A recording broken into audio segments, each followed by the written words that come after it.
verify ready for launch. FTS. FTS go. Props go. ABI. ABI's go. 10, 9, 8, 7, 6, 5, 4, 3, 2, 1.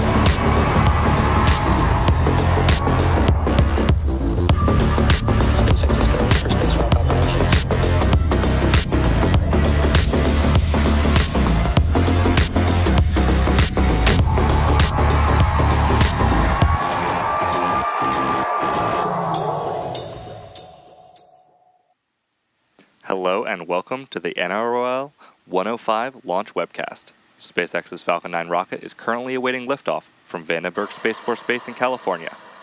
My name is Tucker Spencer Wallace, and I'm a mission manager here at SpaceX.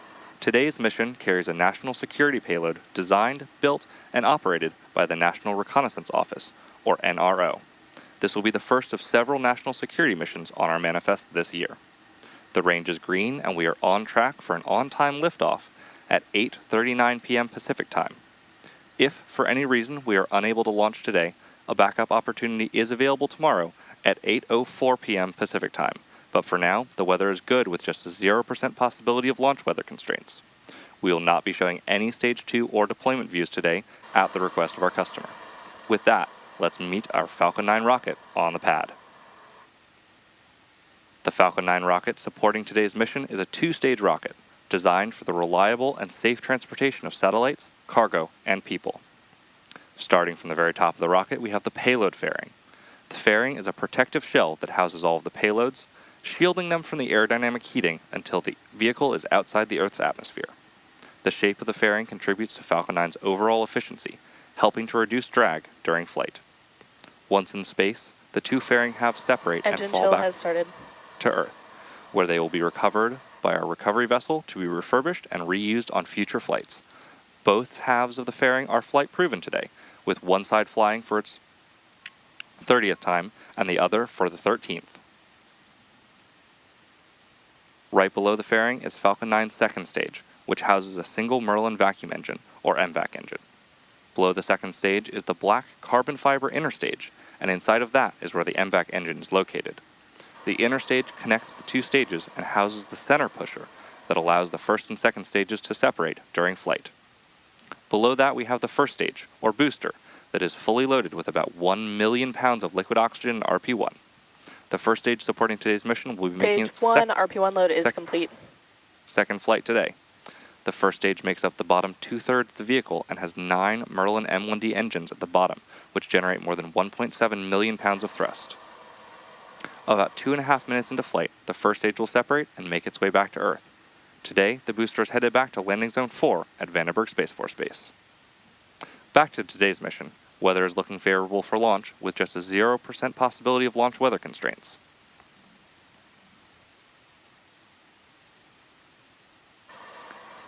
Coming up shortly in the countdown, the Transporter Erector, or TE, will begin to retract from Falcon 9. That is the large trussed structure that you see standing next to the rocket. It is hinged at the base and connected to the launch mount beneath the first stage. First, the clamps around the second stage will open, then the TE will begin to pivot back, slowly swinging away from the rocket. You should see this start to happen in just about 1 minute.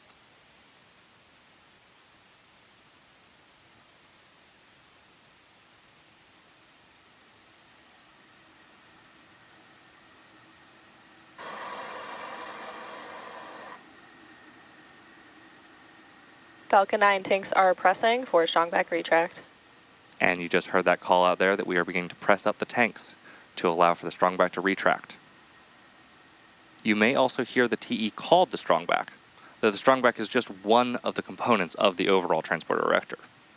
The TE rolls Falcon 9 out to the pad, raises it vertical, and stays connected through the final seconds. It provides fuel, power, telemetry, and command connections between ground systems and the rocket. Strongback retract has started. And as you just heard there, we are moving into strongback retract now. Those clamps at the top help to stabilize the second stage during fueling. They also help to prevent movements during high winds. Once they are fully open, though, the rocket is free at the top. Right now, both stages are nearly fully loaded with about 1 million pounds of propellant. That includes RP-1, a highly refined kerosene, and liquid oxygen chilled to over 300 degrees below zero. Propellant is loaded late in the countdown, which is intentional. Colder propellants are denser, and denser propellants mean more performance out of the same tanks.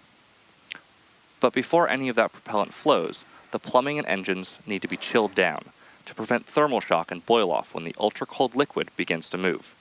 You may hear that referred to as engine chill. Our loading wraps in 2 steps. The first stage finishes around T-minus 3 minutes, coming up in just 20 seconds, while the second stage finishes about a minute later. In addition to RP-1 and liquid oxygen, cryogenic helium is loaded onto Falcon 9. Falcon 9's tanks are pressurized using helium, and that helium is chilled to remain compatible with the cryogenic plumbing. During flight, that pressurization helps to force propellant into the engines as the tanks empty. Looking ahead a little bit, at T-minus 60 seconds, Falcon 9 will enter startup. From that point on, the rocket's onboard flight computers... Stage 1 LOX load is complete. As you just heard there, we have completed the LOX loading on the first stage. As I was saying, at T-minus 60 seconds, Falcon 9 will enter startup, at which point the rocket's onboard flight computers will take over, and from there on out, the countdown is fully autonomous.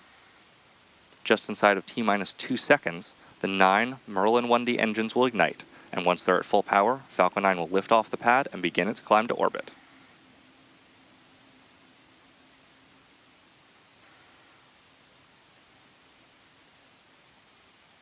At T-minus 2 minutes and 20 seconds, the range is green, the payload remains healthy, and the rocket is tracking no issues. Coming up shortly should be the completion of Stage 2 liquid oxygen loading.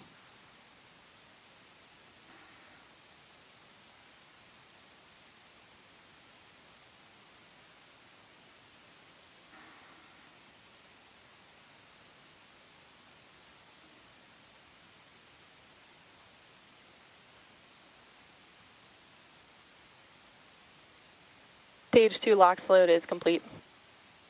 And we just heard that call out that liquid oxygen for the second stage is now fully loaded, completing propellant load for the upper stage. You've probably noticed that there are now white clouds beginning to vent from the rocket. When oxygen is vented from the vehicle, it hits the warmer Ground gas closeouts.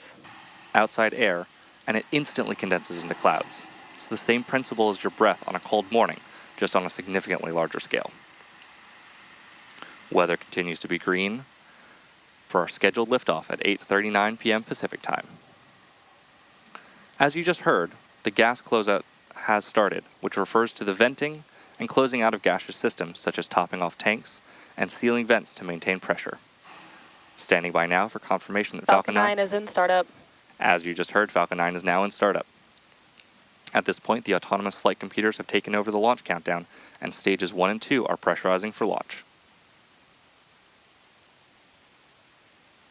LD is go for launch. We just heard the launch director give the final go. Now let's listen in to the final seconds of the countdown.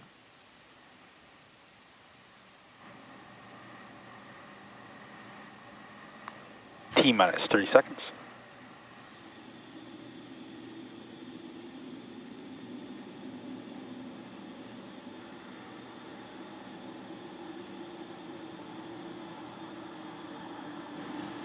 T-minus 15 seconds. T-minus 10, 9, 8, 7, 6, 5, 4, 3, 2, 1. Ignition. And liftoff of Falcon 9. Go SpaceX, go NROL-105. Falcon is pitching downrange. M1D chamber pressures are nominal.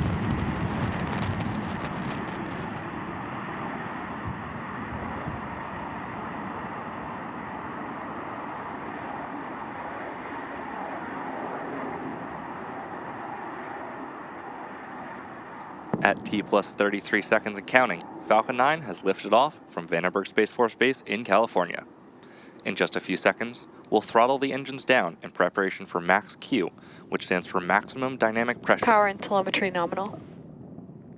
It's the moment in the launch where the vehicle experiences the greatest mechanical stresses, Vehicle is supersonic. the most that it will see during its ascent. To help go from vertical to horizontal, the first stage will be performing a maneuver known as a Max gravity. Q. And there's Max Q.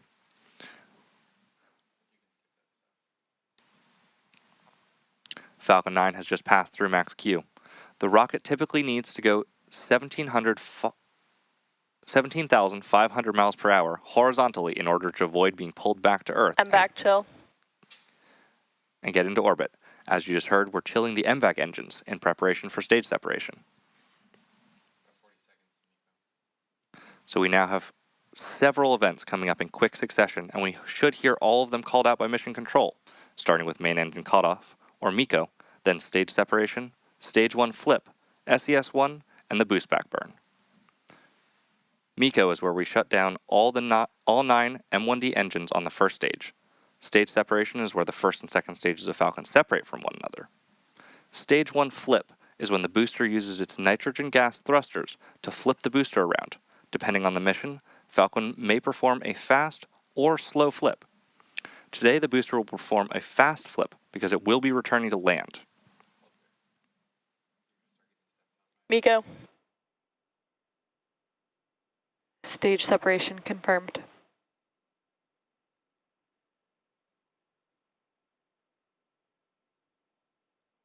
MVAC startup. Stage 1 boost back startup. And confirmation for that series of events, which again were MECO, stage separation, stage 1 flip, SES-1, and the boost back burn. Coming up next will be fairing separation in about 30 seconds. The fairing will jettison from the second stage, as it is no longer needed to protect the payload once we are in space. As mentioned earlier, we will be attempting to retrieve these fairing halves once they fall back to Earth. We should be hearing that call out any second now. Fairing separation confirmed. And there's that good call out for fairing separation.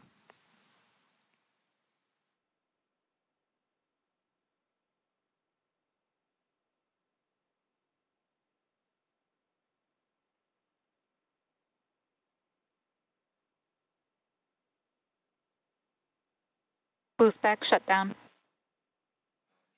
And there you just heard shutdown of that boost back burn. We're now 3 minutes and 30 seconds into today's mission, and the next major milestone is coming up at T plus 6 minutes, when you should see the first stage's entry burn on your screen. To start the entry burn, we will relight 3 M1D engines on the first stage, starting with the center engine, known as E9, followed shortly after by the E1 and E5 engines. The booster engine graphic on the lower left-hand corner of the screen displays the arrangement of the 9 M1D engines, with an outer ring of 8 and the center 9th engine. These are held in place on the vehicle by a structure called the octaweb, and 3 will light up during the incoming entry burn. The entry burn is similar to pumping the brakes to slow down the vehicle as it passes back into the Earth's atmosphere. We need to do this to slow down and reduce the re-entry forces, which then helps us recover and reuse the first stage.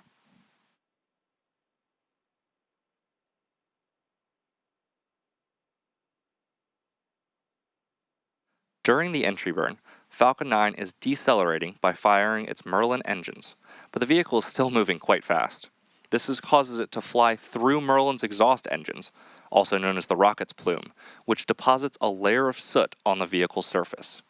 That soot comes from the carbon-based fuel, RP-1, that Falcon 9 uses.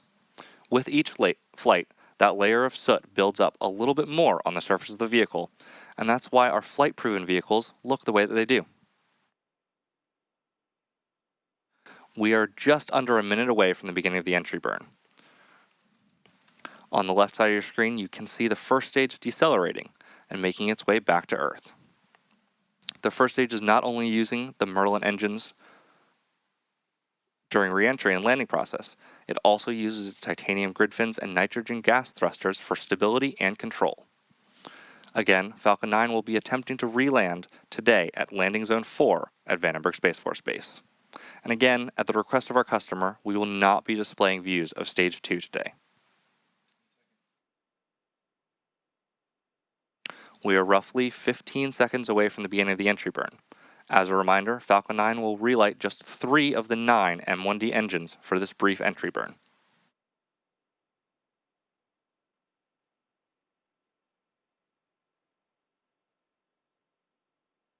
Stage 1, entry burn, startup.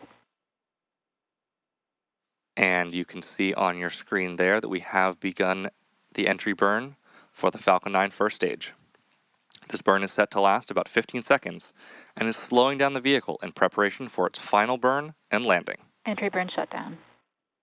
And there we've just finished the entry burn. With the completion of the Falcon 9 first stage entry burn here, coming up next will be the first stage landing burn, which will start about 1 minute from now. The Merlins on Falcon's first stage are optimized for sea level, and these achieve 190,000 pounds of thrust during ascent and descent. They provide the initial power to lift Falcon 9 out of the lower, thicker parts of Earth's atmosphere. In comparison, the single MVAC engine on the second stage has a Stage 1 FTS has safed. has a much wider nozzle and is Stage 1 optimized. transonic. As you just heard, we've passed through the sound barrier.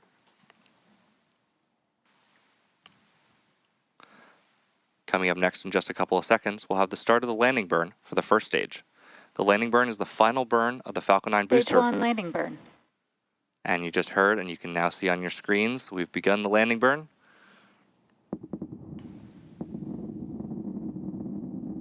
This is the final burn that this vehicle will see before safely touching down back at Landing Zone 4 at Vandenberg Space Force Base. Landing leg deploy.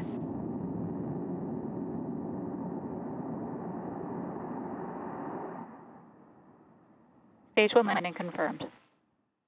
And as you just heard on your screen, we have successfully landed.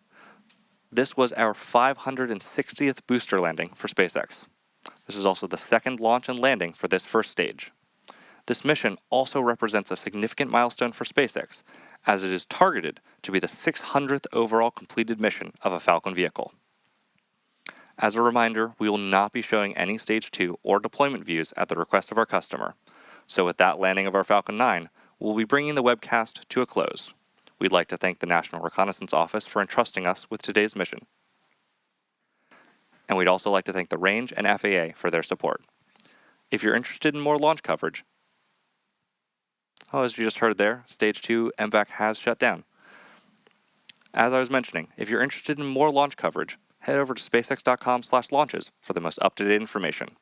While you're there, check out our departure board with all the details about our upcoming missions. And remember to follow us at SpaceX on X for more updates. Thanks for tuning in, and we'll see you next time.